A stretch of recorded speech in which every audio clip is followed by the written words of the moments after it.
The Trump administration has prepared a new peace plan regarding the war in Ukraine, which involves numerous concessions from the Ukrainian side. More on this in our report. You are watching the Glavred channel. I'm your host, Marina Furman. Like this video and subscribe to the channel.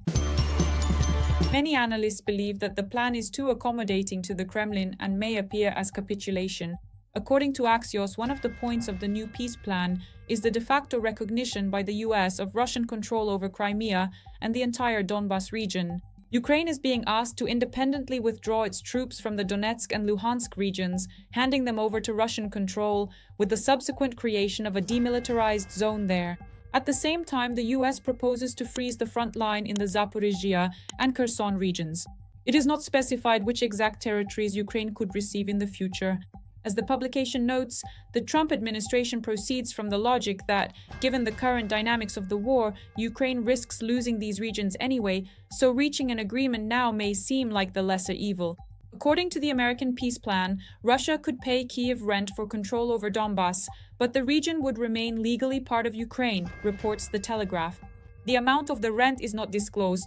The Financial Times notes that the plan contains another highly controversial point, the halving of the size of the Ukrainian army. In addition, discussions include a ban on long-range missiles, an end to foreign military cooperation, and a prohibition on the stationing of foreign troops on Ukrainian territory, all of which fully align with Moscow's demands. Earlier, the Financial Times reported that the plan allegedly also includes recognizing Russian as a state language and supporting the Russian Orthodox Church in Ukraine. At the same time, Ukraine would be allowed to negotiate with the US and Europe regarding security guarantees in order to maintain a possible ceasefire. Sources from certain media claim that the White House is pressuring Zelensky against the backdrop of a corruption scandal in the energy sector, which has weakened his position. At the same time, Zelensky himself consistently rejects the idea of fully surrendering Donbas. One of the main elements of compensation that the US is allegedly ready to offer Ukraine is security guarantees. As noted by Telegraph columnist Daniel DePetris, their purpose is to soften Ukraine's objections to other points and to deter Russia from resuming the war at a moment convenient for itself.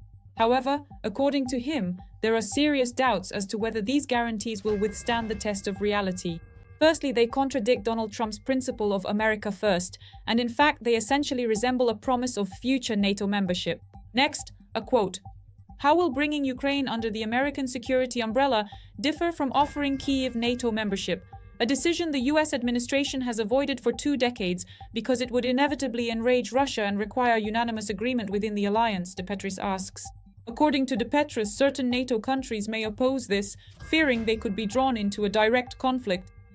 The greatest uncertainty, however, lies in whether the United States is truly prepared to uphold such guarantees in the event of a new Russian attack.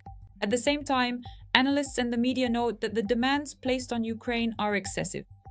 Many points repeat Russia's position. The security guarantees are vague, and the plan itself was developed without Kyiv's participation. The Financial Times emphasizes that the project has given Russia significant leverage and may be perceived in Ukraine as a capitulation, while negotiations in recent months have reached a deadlock due to the Kremlin's intransigence. At the same time, US Secretary of State Marco Rubio stated that Washington's peace plan to end the war in Ukraine is based on proposals from both sides of the conflict.